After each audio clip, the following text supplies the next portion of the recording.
साधन है उसमें थोड़ा अभी रास्ता लंबा है, अभी रास्ता कठिन है, अभी दूर से रास्ता आएगा। जब तक इस रास्ते पर कोई नहीं आता तब तक उसे मोक्ष प्राप्त नहीं होती है। मोक्ष प्राप्ति का साधन एक ही है, मोक्ष प्राप्ति का रास्ता एक ही है। जैसे अभी होली हुई, होली में हम देखते हैं सब भाई बहन गमी की होली जिसको बोलते हैं, हमारे घरों घरों में, या नहीं भी सही तो भी हमारे घरों घरों में आजकल लोगों की ये परंपरा जाती रही है। जब होली खेल करके घर से निकलते थे तब कहते थे सदा आनंद राय जो द्वारो फिर खेलेंगे होरी हो, और जा बकरी के 9 दरवाजे 10वीं लगा दी मोरी हो। कि इस मनुष्य शरीर के 10 दरवाजे हैं, 9 दरवाजे बाहर को खुलते हैं, एक इस वक्त का 10वां दरवाज़ा है जहाँ स्वामी जी महाराज ध्यान लगाने की क्रिया बताते हैं। ये इसका 10वां दरवाज़ा है, ये अंदर के लिए खुलता है, और ये जब अंदर के लिए निकलता है तो प्रभु के घर जा कर के निकलता है।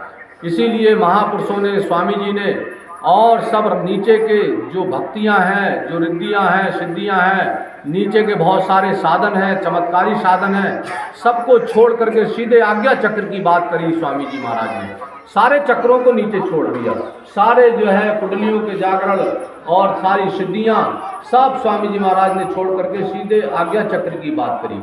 और आज्ञा चक्र में जब कोई बैठता है, ध्यान लगाता है, जब कोई आज्ञा चक्र में बैठ करके प्रभु को याद करता है, जब कोई द्वार पे बैठ के प्रभु को याद करता है, आज्ञा चक्र पर बैठना प्रभु के द्वार पर बैठना है। जब किसी के द्वार पर, किसी के घर के बाहर बैठ करके आप आवाज़ लगाओगे घर मालिक को, वो तुरंत निकल के आएगा। ठीक इसी प्रकार से प्रभु के घर के द्वार बैठ करके, आज्ञा चक्र पे बैठ करके हम जो है प्रभु को याद करते हैं और उनके नाम से पुकारते हैं। जो नाम स्वामी जी महाराज ने दिए हैं, प्रभु के नाम हैं, उन नामों से हम वेदों में, शास्त्रों में इन नामों का वर्णन आया है। ये प्रभु के नाम हैं जो स्वामी जी महाराज ने दिए हैं। इन नामों से जब हम उस परमपिता परमात्मा को पुकारते हैं और नाम ले करके पुकारते हैं, तो कहा स्वामी जी महाराज ने, द्वार धनी के पड़े रहो, धक्के धनी के खाओ, कभी तो धनी नवाजे है जो दर छाड़ ना जाओ।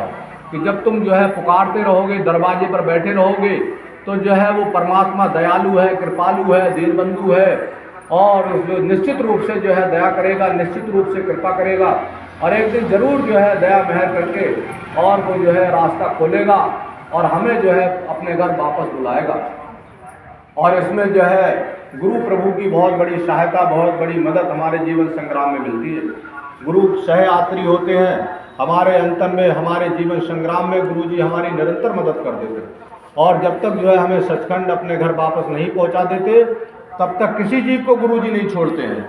कोई भी जीव हो जिसने गुरुजी से नाम लिया है, गुरुजी उसको नहीं छोड़ते हैं, उसे किसी भी तरीके से गुरुजी उस परमात्मा के घर वापस ले जाते हैं। चंद लोग हैं जिनको ये जो है सौभाग्य मिला है।